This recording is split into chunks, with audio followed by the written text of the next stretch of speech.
Bapak, Ibu, Saudara sekalian yang terkasih dalam Kristus, hari ini kita mendengarkan sabda Tuhan tentang betapa luhurnya panggilan hidup perkawinan. Sehingga perkawinan itu sungguh-sungguh menjadi sarana Tuhan melanjutkan karya keselamatannya. Keselamatan untuk kehidupan rumah tangga dan keselamatan setiap orang yang hadir di dalam keluarga itu, yang ada di dalam rumah tangga itu. Dengan demikian, kalau kita menyadari tujuan Yesus atau tujuan Tuhan sejak awal mula penciptaan, betapa luhurnya panggilan perkawinan, maka tentu kita selalu menyadari bahwa perkawinan itu anugerah, bahwa perkawinan itu panggilan, bahwa perkawinan yang baik ketika keluarga itu berjalan selalu bersama dengan Tuhan. Dan tentu akan ada risiko yang besar jika perkawinan itu tidak berjalan bersama dengan Tuhan. Bahaya bisa mengancam. Belum lama ini saya ditanya seorang bapak yang bertanya kepada saya demikian, "Romo, bagaimana pendapat Romo jika ada anak lahir di luar perkawinan?" Saya lalu merenungkan, karena selama ini kan perkawinan itu suatu tempat, ya, institusi yang ideal untuk menjaga kehidupan anak. Tetapi ketika ada anak lahir di luar hidup perkawinan, bagaimana pandangan Romo, ajaran gereja yang harus kita hayati ketika berjumpa melihat realitas ada anak yang lahir bukan dari keluarga yang hidup dalam perkawinan. Lalu saya ingat kisah dalam penciptaan bahwa semua kehidupan itu diciptakan oleh Tuhan.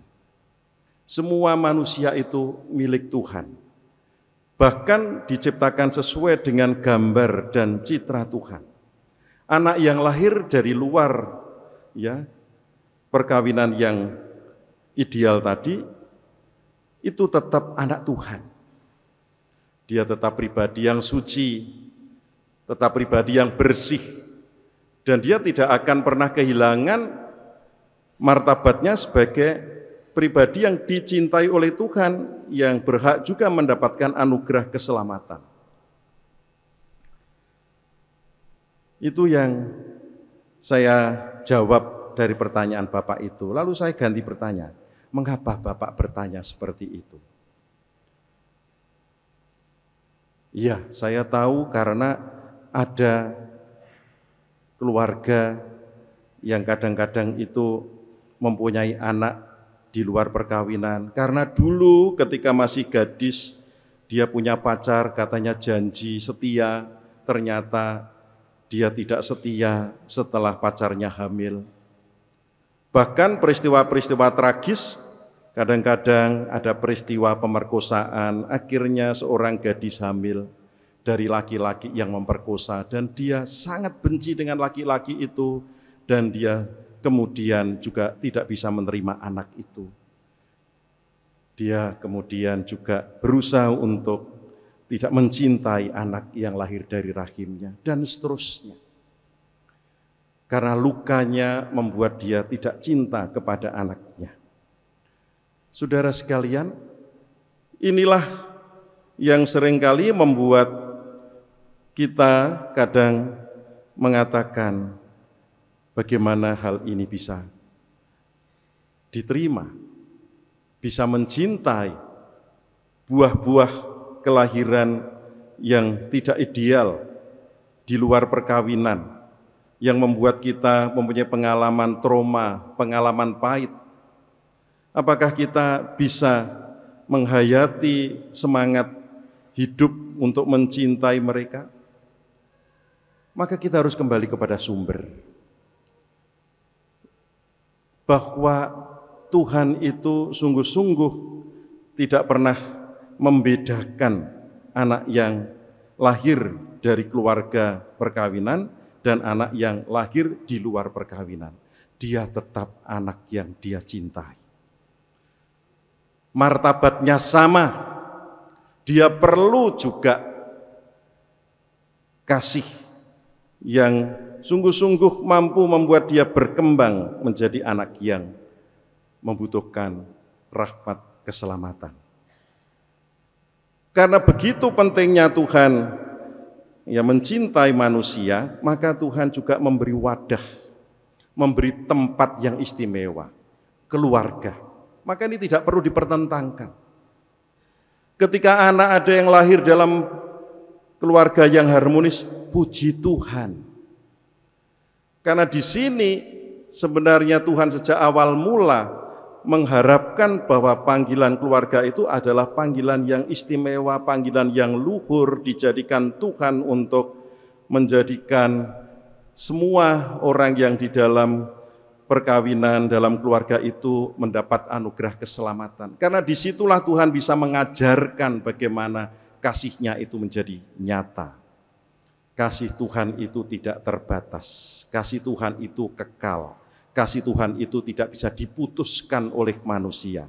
Ketika kita menyadari bahwa perkawinan itu ciptaan Tuhan, supaya kasih suami istri, kasih dalam keluarga itu kekal, itu sungguh-sungguh harus kita sadari, harus kita syukuri.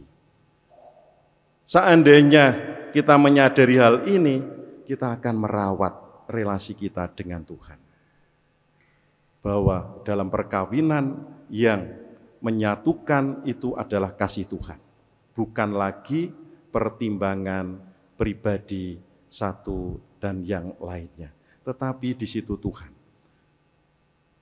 Bahkan ketika di dalam keluarga itu ada masalah, lalu menimbulkan sebuah pertengkaran, itu pun tidak membatalkan kasih Tuhan. Seandainya ada yang jadi keluarga yang dikorbankan, salah satu keluarganya tidak bertanggung jawab, orang tuanya meninggalkan istri dan anaknya atau suami dan anaknya, itu pun tidak membatalkan kasih Tuhan yang sempurna di dalam keluarga yang setia. Walaupun mungkin dia hidup menjadi single parent, tulang punggung keluarga, tetap rahmat cita dalam perkawinan itu abadi, kekal tak terbatalkan. Yang berdosa siapa? Yang meninggalkan. Apakah yang kami ditinggalkan boleh tetap komuni romo, tetap bisa menerima sakramen ekaristi? Tetap bisa. Tetap bisa melayani di gereja sebagai petugas liturgi? Tetap bisa karena kamu tetap setia menghayati kasih Tuhan yang kekal yang kamu hayati. Itulah rahmat perkawinan yang istimewa.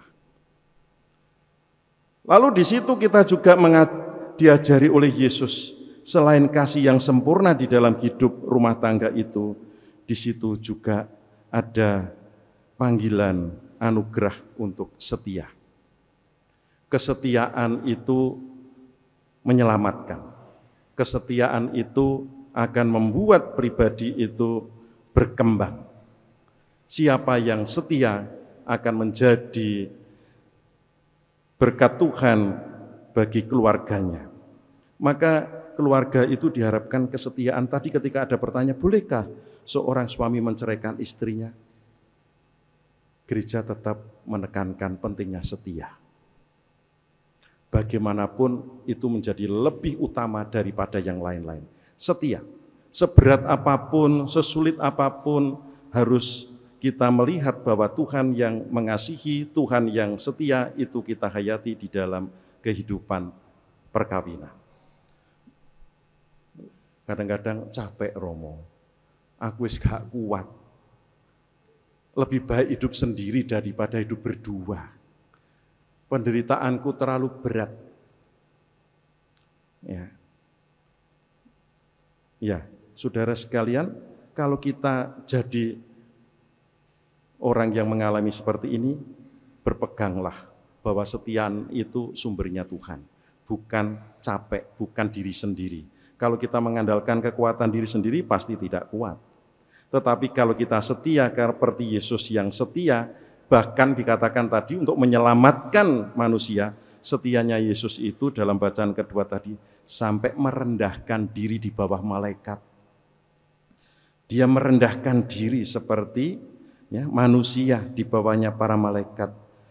Tetapi dengan pengorbanan, dengan merendahkan diri itu, dia mencapai kesempurnaan untuk mendapatkan keselamatan, dan penderitaannya itu tidak sia-sia karena ia bisa menyalurkan keselamatan kepada setiap orang. Maka saudara sekalian, kesetiaan dalam perkawinan itu penting.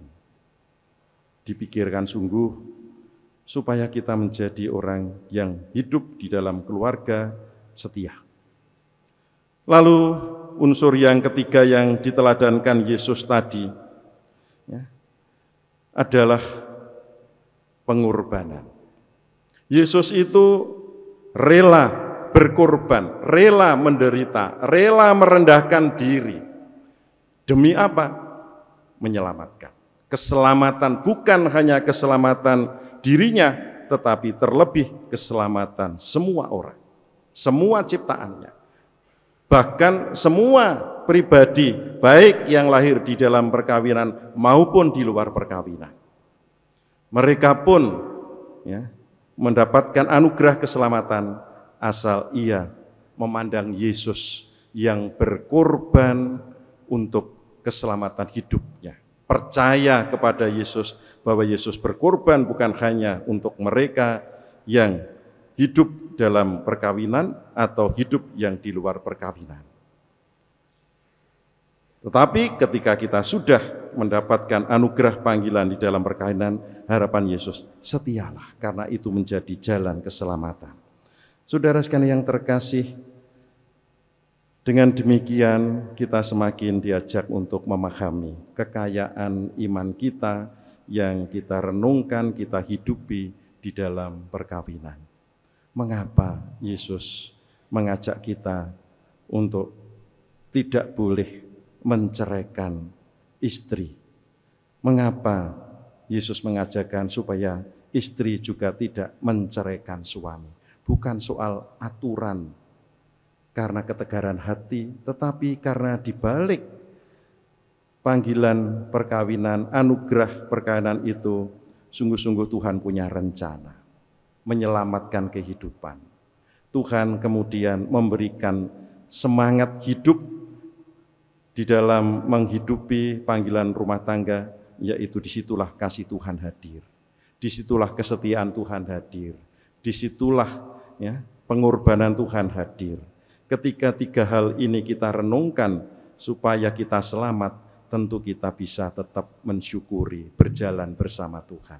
Tidak akan pernah berhenti untuk memohon berjalan yang terbaik bersama dengan Tuhan. Dengan demikian keluarga kita dan hidup kita menjadi saluran keselamatan. Tuhan memberkati. Amin.